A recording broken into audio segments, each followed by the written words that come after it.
मुझे तू कभी ना मिले, हम सफर मेरा तू बने ना बने फासलों। কেমন আছেন? ভালো। আপনি? ভালো।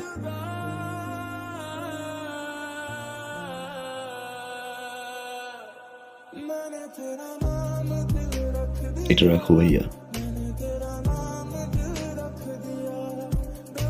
এটা কি? 1.5 লাখ টাকা। 1.5 লাখ টাকা? কেন? ওই যে তোমাকে না বলে নিয়েছিলাম। এটা লাগবে না। ছোট ভাইকে থেকে 1.5 লাখ টাকা দিয়ে একটা মোটরসাইকেল দিতেই পারি। রাখ, এটা লাগবে। রাখ রাখ রাখ।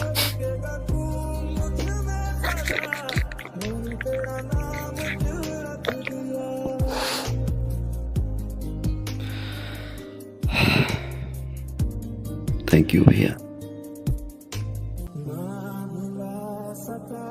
Thank you.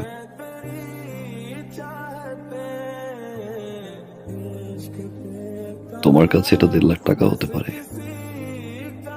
আমার কাছে অনেক কিছু। তোমার এই 1.5 লাখ টাকা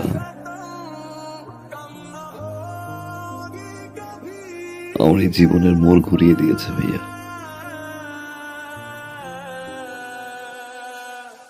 অনেক কিছু শিখেছি,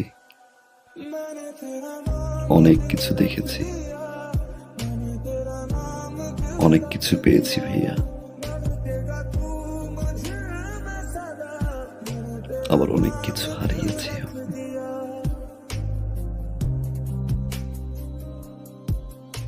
এতদিন পরে এসে আমার মনে হলো এই টাকাটা তোমাকে ফেরত দেওয়া উচিত, কারণ এই টাকাটা আমার কাছে এখন বোঝা।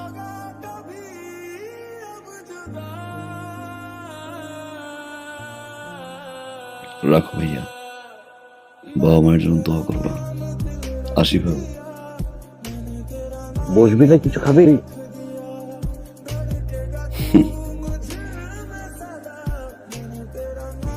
যে বাসা এখন পর্যন্ত আমার বাবা মাই খেতে পারেনি, সে বাসা আমি খেয়ে কি করবো ভাইয়া? ভালো থাকো।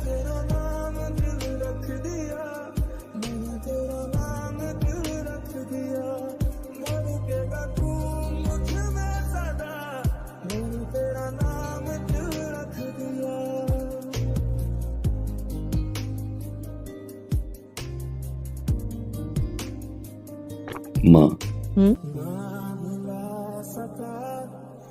আগামী 15 তারিখে আমাদের ফ্লাইট। আলহামদুলিল্লাহ আমরা হজে যাচ্ছি। আলহামদুলিল্লাহ। আলহামদুলিল্লাহ। কিন্তু বাবা, একটা দেনা ছিল তো। দিয়ে আসছি, যার টাকা তার হাতে পৌঁছে দিয়ে আসছি। খুব ভালো করেছিস বাবা। হজ থেকে এসে ইনশাল্লাহ বাবাকে নিয়ে সিঙ্গাপুর যাব। হার্টের ট্রিটমেন্ট ওইখান থেকে করে নিয়ে আসবো। কিন্তু বাবা, আমরা এই যে সবাই মিলে আমরা হজ করতে যাইতেছি, কতগুলো টাকা খরচ হইতেছে, তারপর তুই দেনাটাও শোধ করলি। মানে দেশের মধ্যে একটা ভালো ডাক্তার দেখাইলে ভালো হতো না? সিঙ্গাপুরে যাওয়ার দরকার কি?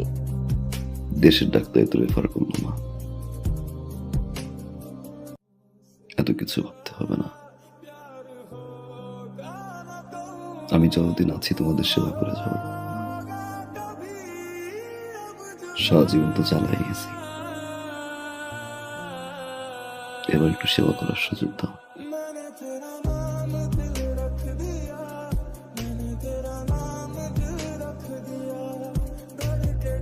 আমার বাবা,